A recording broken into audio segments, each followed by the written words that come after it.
ou se não me engano, acho que é a 9ª mensagem em cima da carta de Tiago.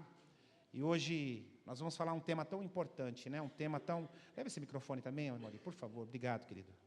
Eu queria que você abrisse aí em Tiago, no capítulo 5. Estamos indo para o capítulo... Pastor, está acabando? Eu acho que ainda não, irmãos. Eu acho que esse capítulo 5 aqui ainda vai nos render ainda mais umas 3 mensagens, pelo menos.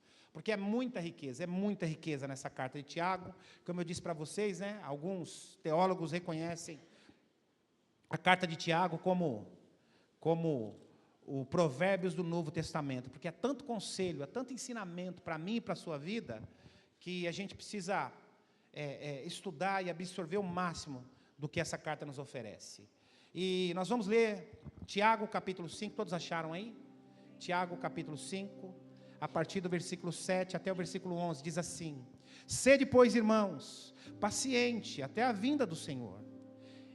Eis que o lavrador aguarda com paciência o precioso fruto da terra, até receber as primeiras e as últimas chuvas. Irmãos, deixa eu fazer uma outra observação, que preciso fazer toda semana, e talvez você tenha esquecido, ou talvez você não estivesse aqui conosco nas últimas semanas. A gente precisa entender e compreender que Tiago escreve essa carta aqui para homens convertidos. Essa carta aqui não é uma carta evangelística, não é uma carta para o mundo, não é uma carta para aquele que ainda não conhece a Deus. Essa carta aqui Tiago escreveu para os judeus que haviam se convertido a Cristo e estavam espalhados pelo mundo, a grande maioria ali na região onde é a Grécia hoje. E Tiago escreve para estes homens. E estes homens eram homens que estavam fugindo, homens perseguidos. Cristãos perseguidos, que estavam fora da sua terra natal, justamente devido à perseguição. Então não era uma turma que, como eu ou como você, não sei como está a sua vida, mas tinha uma vida tão fácil. Tinha uma casa para morar, tinha uma boa renda ao final do mês, tinha uma família. Eram os perseguidos aqui. E vocês percebem que Tiago, mesmo diante de todas as dificuldades, mesmo diante de todas as lutas que eles passavam, Tiago trabalha aqui com eles muito a questão do caráter, a questão do comportamento, a questão da dependência de Deus. E ele está dizendo aqui: sede, pois, irmãos, pacientes até a vinda do Senhor. Não importa o que você está passando, não importa a luta, não importa a tribulação, sejam pacientes. E aqui, irmãos, ele usa a figura do lavrador. Ele usa a figura aqui do lavrador, dizendo: olha, o lavrador, quando ele começa a plantar, quando ele pensa em plantar, quando ele começa a preparar a terra, ele sabe que não depende dele. Ele sabe que é totalmente dependente da natureza, que é movida por Deus. Ou seja, então se o lavrador não for paciente, vá fazer outra coisa. Vai vender fast food, vai vender pastel, vai fazer hot dog, vai vender sopa instantânea, mas para ser lavrador não dá. Então, ele usa a figura aqui, a metáfora do lavrador, dizendo: olha, vejam como é o lavrador, que faz o seu plantio, prepara a terra, planta a semente e espera o tempo da colheita, vindo as chuvas que o Senhor irá enviar. Então, nós vamos falar hoje aqui a respeito de paciência, coisa que muitas vezes eu e você, e eu estou pregando para mim mesmo aqui, muitas vezes coisa que eu e você temos tão pouco, mas a paciência aqui, Tiago trata como uma grande virtude, para mim e para a sua vida. A paciência é uma grande virtude para o cristão, e Tiago nos ensina aqui de maneira tão simples, mas uma maneira tão preciosa, como que é, e por que precisamos ter paciência. E aí, continuando aqui, né, ele diz: eis o lavrador que aguarda com paciência o precioso fruto da terra, até receber as primeiras chuvas. Ele faz a parte dele, prepara a terra no sol quente, planta sementes, e aí ele diz: olha, Senhor, depende de ti agora. Se o Senhor enviar a chuva, a coisa acontece, senão o meu trabalho será em vão. E sabe, irmãos, hoje a gente vive um tempo que, hoje, principalmente a agricultura brasileira, que acho que é a maior do mundo, é a mais evoluída do mundo, a gente vive um tempo que não se depende tanto da chuva como se dependia naquele tempo, porque existem os reservatórios, a irrigação mecânica, enfim, hoje a tecnologia é muito, mas mesmo assim, irmãos, a gente vê até hoje, mesmo com todo o avanço da agricultura, e a gente fala com know-how, né? Brasileiro fala com know-how, porque é a melhor agricultura do mundo, mesmo com todo esse know-how, se chover demais, atrapalha a colheita, ou se chover de menos, eles não conseguem fazer o reservatório de água. Mesmo nos dias de hoje, com toda a tecnologia, com toda a estrutura, o agricultor, o lavrador, ele precisa ser paciente. E não é à toa que Tiago usa esta figura. Aí versículo 8. Sede vós também pacientes e fortalecei o vosso coração, pois a vinda do Senhor está próxima. Irmãos, ele nos desafia aqui, a quando a gente achar que não está entendendo nada, quando a gente achar que a nossa vida não tem jeito, ele diz o seguinte: olha, seja paciente, fortalece o seu coração aí, porque já já, Jesus está aí, e isso é o melhor de tudo. A nossa vida aqui, irmãos, é um cisco, é um pingo, é um tracinho, perto da eternidade que vamos passar ao lado dele. Então há esperança. Aí ele continua, versículo 9: irmãos, não vos queixeis uns dos outros, para não serdes julgados. Eis que o juiz está à porta e bate. Uma outra observação aqui, irmãos. A gente vive muito hoje, o dia de hoje, e está uma praga na sociedade, e principalmente uma praga que está entrando dentro da igreja, que nós não podemos julgar. Aí o camarada lá, um safado sem vergonha, fazendo um monte de coisa errada. Não julgueis para não ser julgados. A fulana lá é uma sem vergonha, fazendo um monte de coisa errada. Não julgueis para não ser julgados. Deixa eu dar uma explicação aqui para a gente entender, irmãos. E ao longo da mensagem aqui você vai entender isso. Os profetas julgaram. O apóstolo Paulo julgou. Os apóstolos julgaram. Quando Jesus fala aqui, quando Tiago também fala aqui a respeito de não julgar para não ser julgado, eles citam aqui tanto Jesus, e esses textos são usados num contexto errado, tanto Jesus como Tiago e tantos outros que falaram a respeito disso, eles estão falando aqui do julgamento hipócrita, daquele sujeito que não tira a trave do seu olho e enxerga o cisco no olho do vizinho. Sendo bem claro aqui, aquele sujeito que é caloteiro, paga todo mundo mal, às vezes não paga, e fica acusando o vizinho de ser caloteiro. Aquele sujeito que trata mal a esposa, trata mal os filhos, e fica indignado quando ele sabe que alguém está fazendo o mesmo. Então, o que Tiago e que Jesus falou é a respeito dessa questão da hipocrisia. Agora, aquilo que eu e você, como servos de Deus, como que temos Jesus Cristo como modelo para a nossa vida, nós precisamos julgar sim, e fazer distinção sim, do que é bom, do que é correto, do que é parecido com Cristo. Então, para a gente entender, porque está uma praga hoje em dia, não pode julgar. O sujeito está lá aprontando, fazendo diabo, e não pode julgar. Pare com isso. Vou colocar um pastor aqui safado, sem vergonha, não pode julgar. Que negócio é esse? Então a gente precisa ter esse entendimento, porque estão impregnando isso dentro das igrejas, irmãos. E nós precisamos ter, eu já falei para vocês, nós não vamos nos desviar, nem para a direita, nem para a esquerda. Nós não vamos sair da palavra. Não adianta, a gente não vai modernizar a palavra, não vamos baratear o evangelho, não podemos fazer isso. O caminho é mais difícil, é mais duro, mas nós vamos nele, o caminho que o Senhor nos ensinou, só para ficar o entendimento, porque eu já ouvi às vezes aqui dentro, às vezes sem querer aí, uma situação, não podemos julgar. Aqui não pode julgar o quê? Está fazendo errado, Caio? Eu vou falar. Está fazendo errado, Ayrton? Vai ser corrigido. Está fazendo errado, Priscila? Será exortada. A igreja ensina isso. Então, quando Jesus, apóstolos e profetas dizem para não julgar, está falando da questão da hipocrisia. Aquele que é um corrupto e condena a corrupção do outro. Aquele que é um mau pai e condena o outro pai. Aquele que é mentiroso e condena a mentira do outro. É a respeito disso. Ficou o entendimento? Glória a Deus. Avançando aqui. Voltando para o versículo 9. Irmãos, não vos queixeis uns dos outros, para não serdes julgados. Eis que o juiz está à porta e bate. Irmãos, tomai por modelo o sofrimento e na paciência dos profetas, os quais falaram em nome do Senhor. Eis que temos por felizes os que perseveram firmes, tende ouvido da paciência de Jó, e vistes a fim, o Senhor lhe deu o nome, o Senhor é cheio de terna misericórdia e compassivo. Pai querido, esta é a tua palavra, Senhor. Fala de maneira especial conosco nesta manhã, mais uma vez, Senhor. Que eu diminua e que tu cresças. Que a tua palavra penetre no nosso coração como um punhal. E que possamos sair daqui, Senhor, assim como nós oramos em cima do texto de Isaías. Que nós possamos sair daqui renovados, animados, cheios de esperança para aquilo que o Senhor ainda vai fazer em nós. E principalmente, através de nós, no santo nome de Jesus. Amém e amém.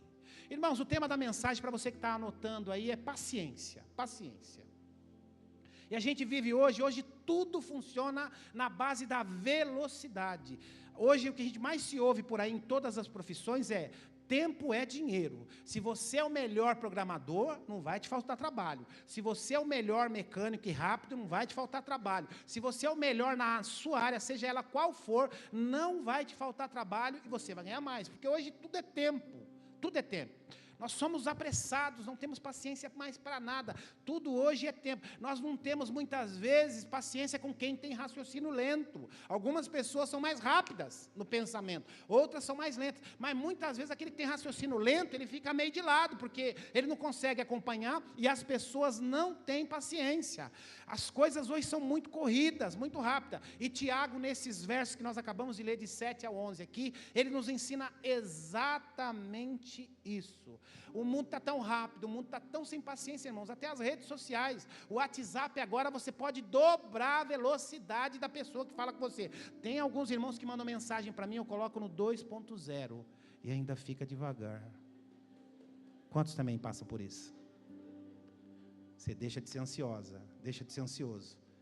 Se a gente não perceber, irmão, a gente só ouve. O YouTube, você pode colocar também, você coloca um vídeo lá para assistir. Quantos assistem aqui os vídeos do YouTube na velocidade normal? Quantos aceleram?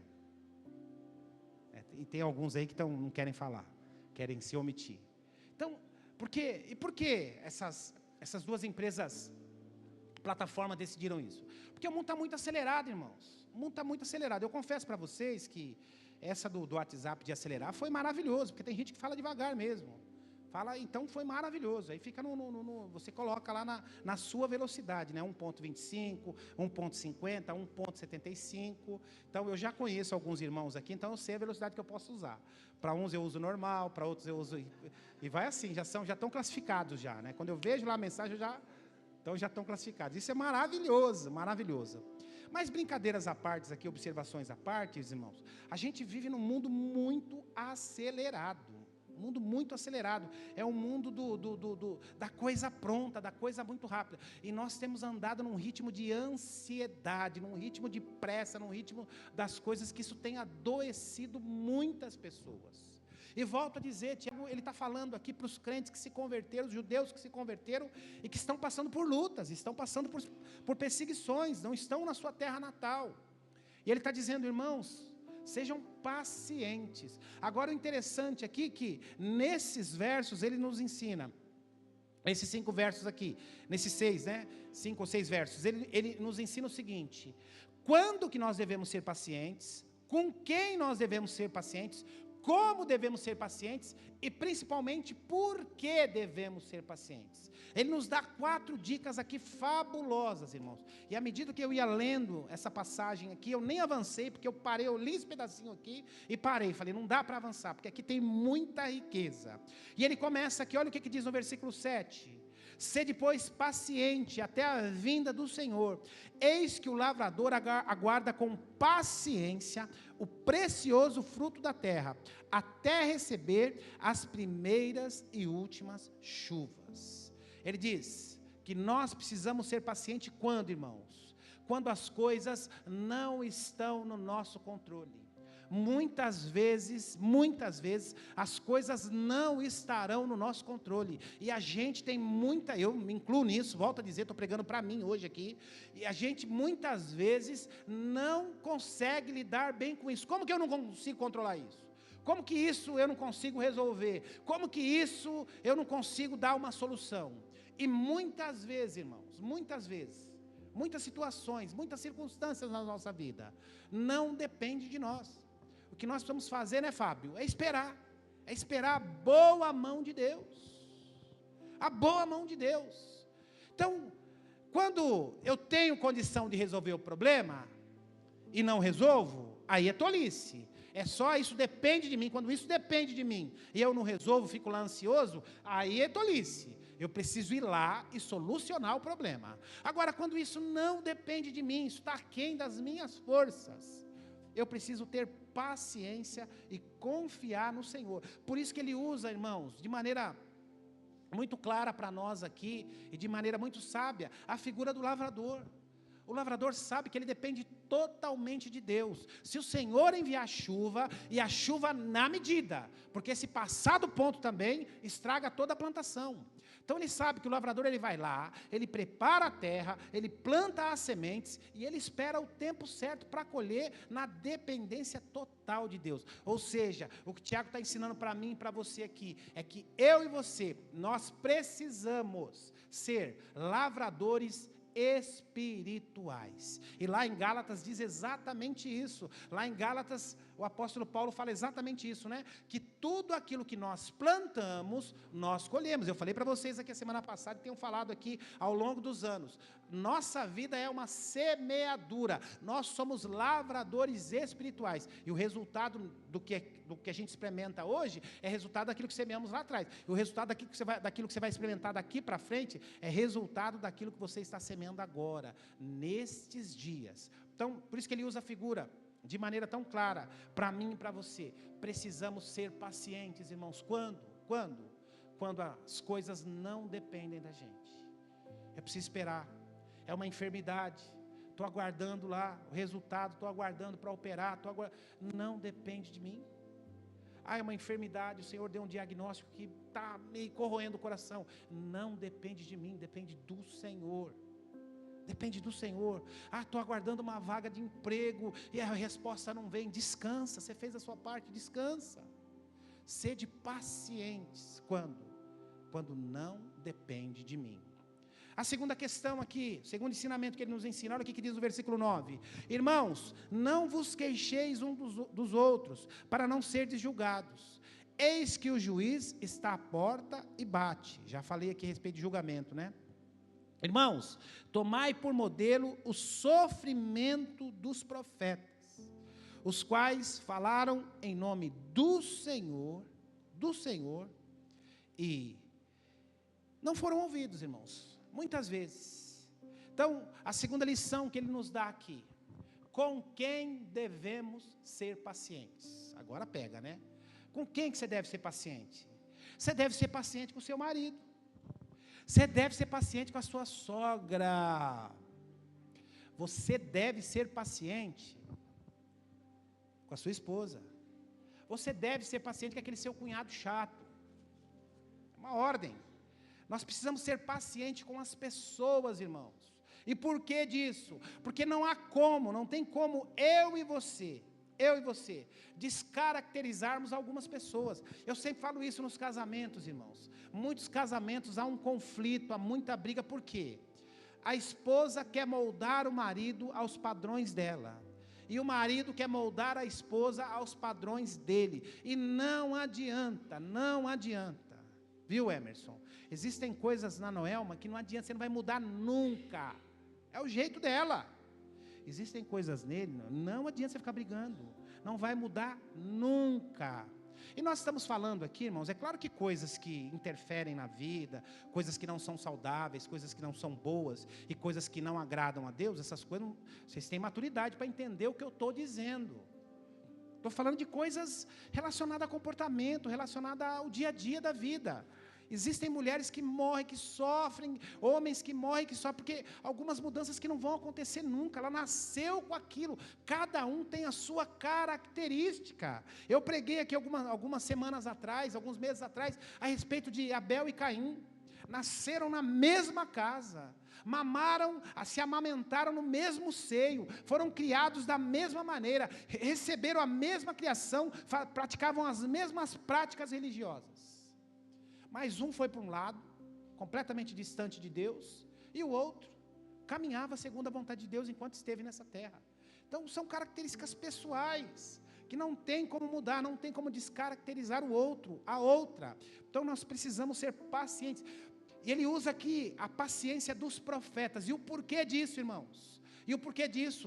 Lembremos aqui de Jeremias e tantos outros, Jeremias e Isaías, que eles pregavam o evangelho, falavam do evangelho a uma Israel apóstata, distante de Deus, a uma Israel rebelde que não queria ouvir a voz dos profetas e principalmente a voz de Deus através da vida dos profetas. E ele diz: olha, vocês precisam olhar para a vida dos profetas para vocês entenderem o que é paciência. E não só Jeremias e Isaías, os profetas menores também sofreram demais, falando a respeito do juízo, falando a respeito da volta do Senhor, falando a respeito daquilo que iria acontecer, falando a respeito da mão pesada de Deus. E eles não eram ouvidos. Profetas menores sofreram muito, e são menores não porque são menores na importância, são menores porque os livros são menores, viu? Quando você vê lá profetas menores, é porque os livros são menores. Profetas maiores, porque os livros são maiores. E eu anotei aqui algumas observações para a gente entender. Amós, irmãos, falou do castigo seguido de regeneração. Ele falava a respeito do julgamento das nações. E sabe o que acontecia com o povo? O povo, primeiro, não gostava daquilo que estava ouvindo.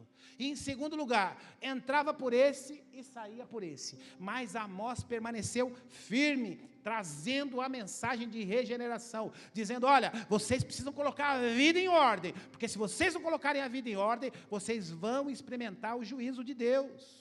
Qual foi a base da mensagem de Abadias? O pecado de Edom. Quem era Edom? Era descendente de Esaú. Então ele passou, era um homem muito importante, muito influente na época. E Abadias passou durante todo o seu ministério, condenando os pecados de Edom.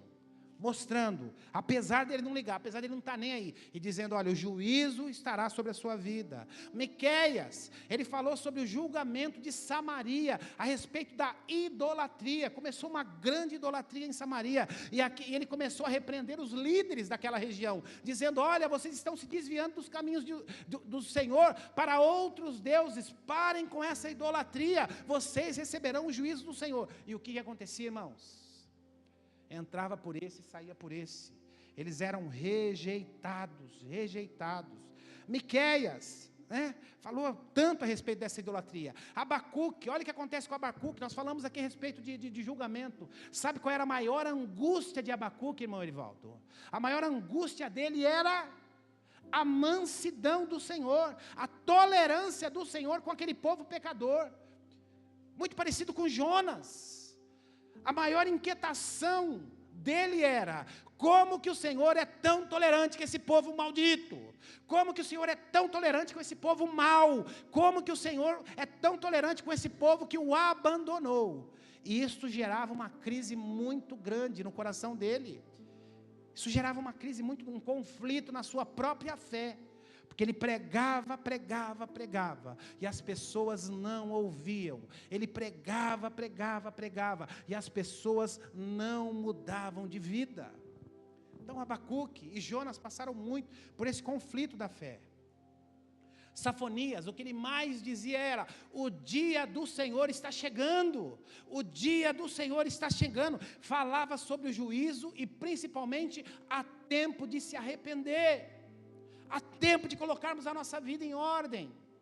O dia do Senhor está chegando. E tantos outros, senão eu ia falar de todos, mas ia demorar muito aqui. Mas para a gente entender, irmãos, para a gente entender que estes homens recebiam a mensagem do Senhor. E sabe o que acontecia? Eles pregavam para ninguém. Eles eram desprezados. Eles eram tratados como homens infelizes, como homens frustrados, como homens que estavam perdendo o seu tempo. Mas aqui Tiago cita e diz: olha, irmãos, tomemos como modelo o sofrimento dos profetas. Eles sofriam porque eles pregavam para aqueles que não queriam ouvir. Eles eram desprezados, mas eles eram homens pacientes. homens pacientes. Você acha que a vontade desses homens aqui, homens de Deus, a vontade deles não era pegar uma espada e sair cortando todo mundo? A vontade deles era essa. Pegar uma espada e raça de víboras e sair matando todo mundo? A vontade era. Mas eram homens pacientes, que durante o longo da sua vida, pregaram a mensagem para aqueles que não queriam ouvir. Pregavam a mensagem para aqueles que não suportavam a mensagem. Mas foram fiéis na missão que lhes foi dada por intermédio do Senhor Jesus. Então, a paciência que Tiago nos ensina, irmãos, e que Tiago nos coloca como figura, para que eu e você entendamos aquilo que Deus quer com relação à nossa paciência diante das circunstâncias, diante das dificuldades, diante dos problemas que nós vamos aparecer na nossa vida. E o problema não pede licença não, a dificuldade, a circunstância não bate na porta, oi, dá licença, posso entrar? Não, aparece quando a gente menos espera. E Tiago está dizendo para mim e para você, olha o que os profetas passaram, e permaneceram firmes, permaneceram retos, permaneceram, por isso que eu sempre digo, irmãos, por isso que me angustia, quando eu não vejo vocês aqui, quando às vezes alguns de vocês somem, porque vocês não estão exercitando esta paciência, porque tem gente que é assim, quando está tudo caminhando bem, ai que ambiente maravilhoso, as coisas começam a dar errado, o primeiro lugar que para de ir é para a igreja. Isso é um perigo, Tiago está dizendo, olhe para os profetas, olhe para a vida dos profetas, e aí você será paciente. Então nós já vimos aqui, né? Quando devemos ser pacientes, com quem devemos ser pacientes, e agora, aliás, quando, com quem, e agora como ser paciente. Ah, pastor, como isso é difícil mesmo, irmãos. Eu que vos falo, como é difícil ser paciente, como é difícil. Mas olha o que diz aqui no versículo 11: eis que temos por felizes os que perseveram firmes. Tendes paciência, a paciência de Jó, e vistes que no fim o Senhor lhe deu, porque o Senhor é cheio de misericórdia e compassivo. Sabe, irmãos, Ele está dizendo para mim e para você, que se nós formos pacientes, coisas melhores, se nós formos perseverantes, coisas melhores chegarão até nós.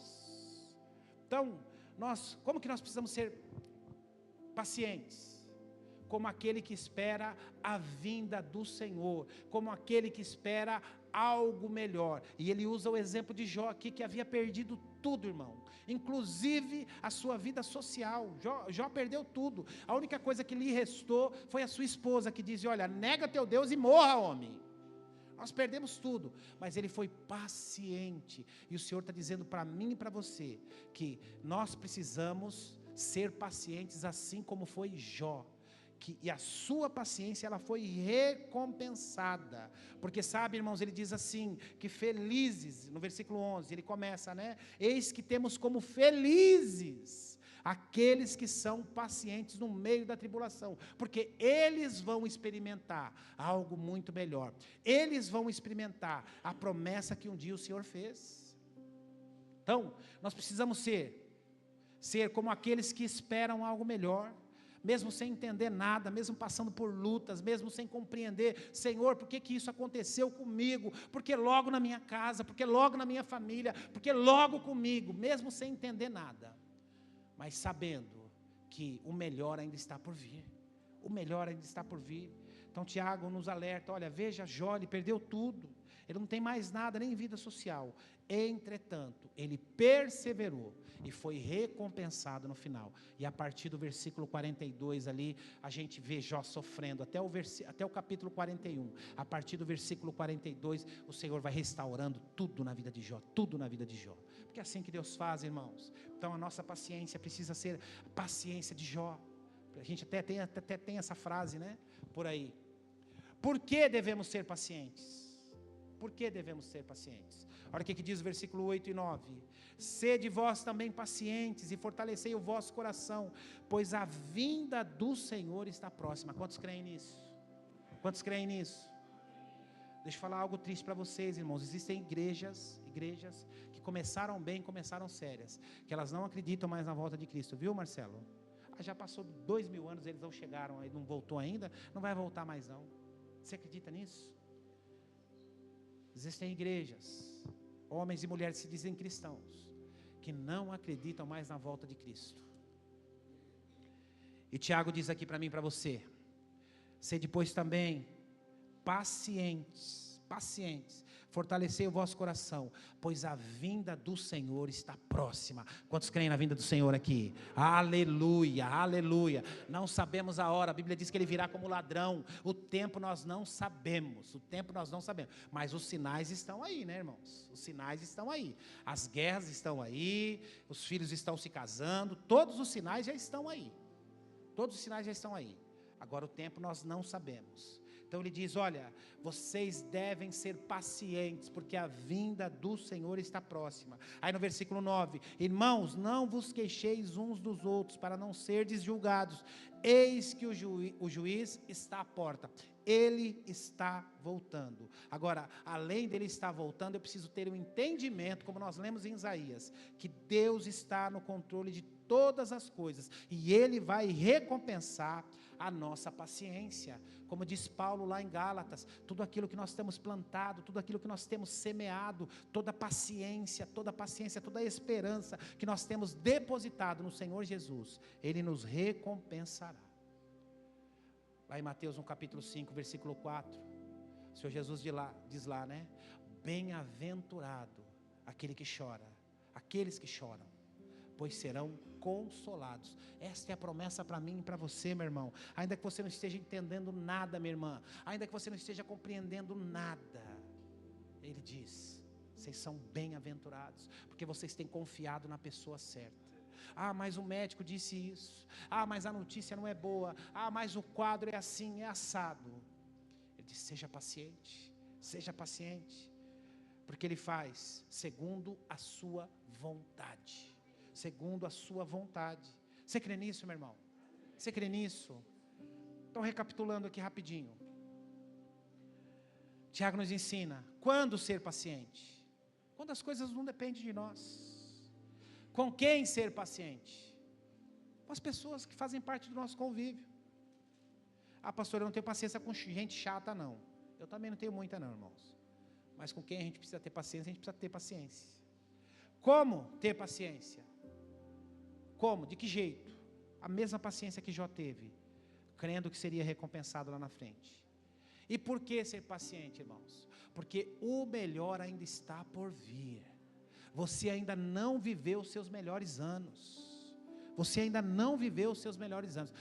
melhores anos ainda estão por vir.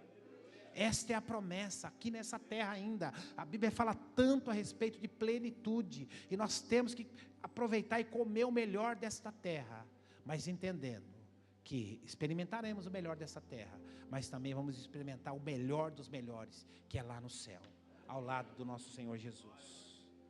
E aí eu queria terminar como eu comecei, irmãos, com o texto de Isaías, que tem tudo a ver com a mensagem de Tiago. Ele diz assim, né? Isaías 40, a partir do versículo 27.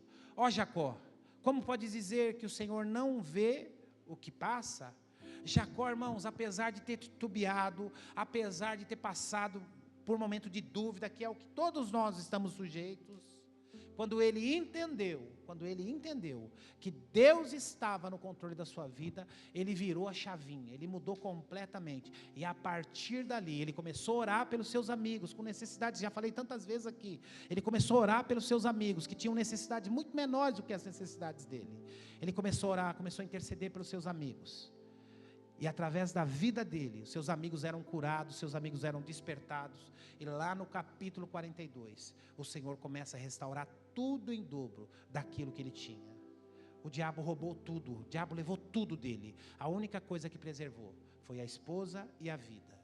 Entretanto, quando Deus começou a restabelecer, por causa da paciência de Jó, o Senhor restabeleceu tudo em dobro.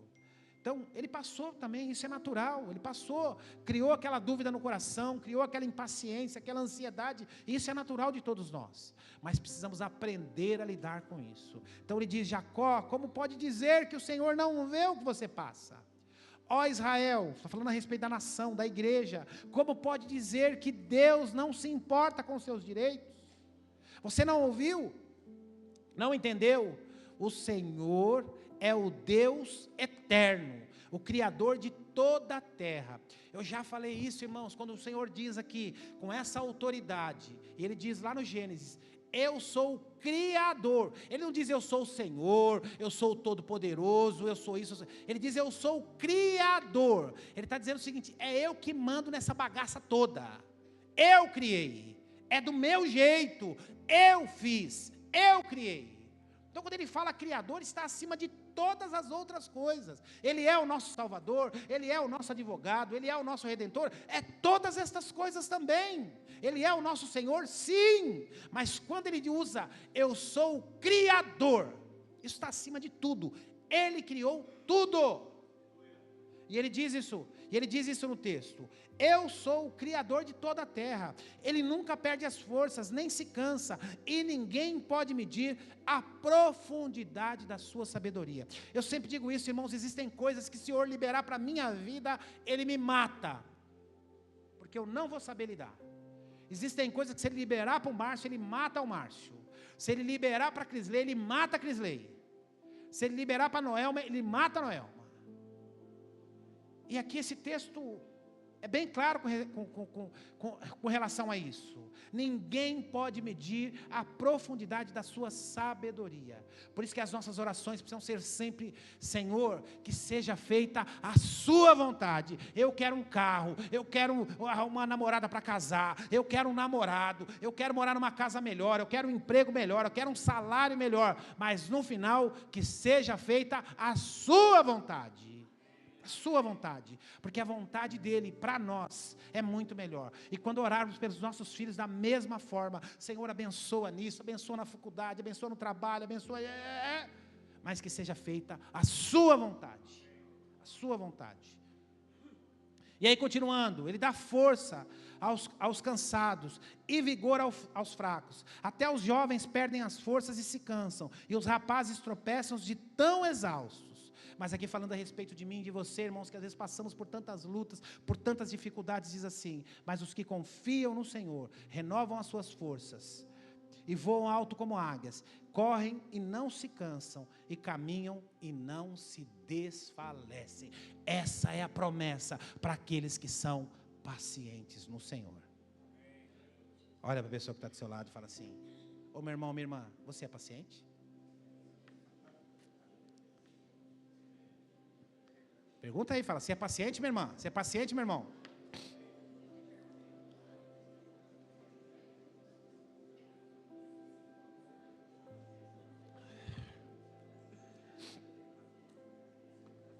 Quantos precisam ter mais paciência aí? Amém? Vamos pedir ao Senhor? Vamos pedir ao Senhor. Marcelo falou que ia levantar até os pés ali. Vamos ficar em pé, vamos orar, irmãos.